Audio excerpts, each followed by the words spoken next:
සුබ දවසක් හැමෝටම යුවති ටිප්ස් YouTube channel එකට ගොඩක් ආදරෙන් ඔයාලා හැමෝම පිළිගන්නවා.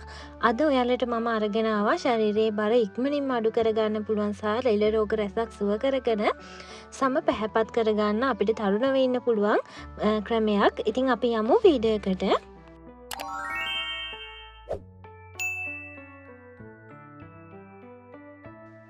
ඉතින් වීඩියෝ එක පටන් ගද්දිම මම ඔයාලට කිව්වා මේක පාවිච්චි කරන ඔයාට බර අඩු කරගන්න, සම පැහැපත් කරගන්න, වයසට යන පෙනුම අඩු කරගන්න වගේ දේවල් කරගන්න පුළුවන් කියලා.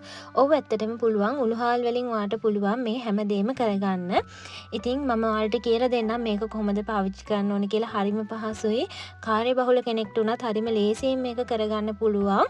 ගොඩක් අය අහන දෙයක් තමයි අනේ අක්කේ පහසුවෙන්ම කරගන්න පුළුවන් දෙයක් කියන්නේ කියලා. ඉතින් ඒකට ඔන්න ඔයාලට මේක පාවිච්චි කරන්න පුළුවන්. හරිම පහසුයි.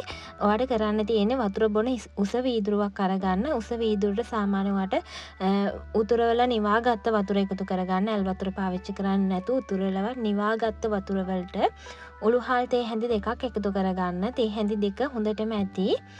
ඊට පස්සේ මේක සාමාන්‍යයෙන් ඔයා මේක දාගන්න ඕන උළුහාල් ටික රෑට දාලා උදේ හිස් බඩට තමයි මේ උළුහාල් ටික ඔයාලා බොන්න ඕනේ.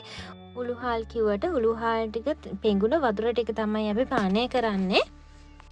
ඉතින් මේක බිව්වහම අපිට ආහාර රුචිය ගොඩක්ම අඩු වෙනවා. එතකොට ඔයා දන්නේම නැතුව ඔයා ගන්න ආහාර වේල් ප්‍රමාණය ගොඩක්ම සීමිත වෙනවා. ඒකින් අපේ ශරීරයේ බර අඩු කරගන්න ගොඩක්ම උදව් වෙනවා. ඒ වගේ මේ උළුහාල් වල තියෙන තන්තු මගෙන් අපේ ශරීරයේ තියෙන විෂ ද්‍රව්‍ය ඉවත් වෙනවා. එතකොට කුරුලෑ වගේ දේවල් ඇති වෙන එක නැවතිලා අපේ සම පැහැපත් වෙනවා.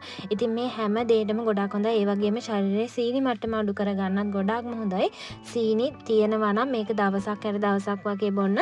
කොහොම වුණත් ඔයාලා මේක හැමදාම බොන්නේ නැතුව දවස් දෙකකට සැරයක් එහෙම නැත්තම් දවසක් හැර දවසක් වගේ බොන්න. දිනපතාම බොන්න එපා.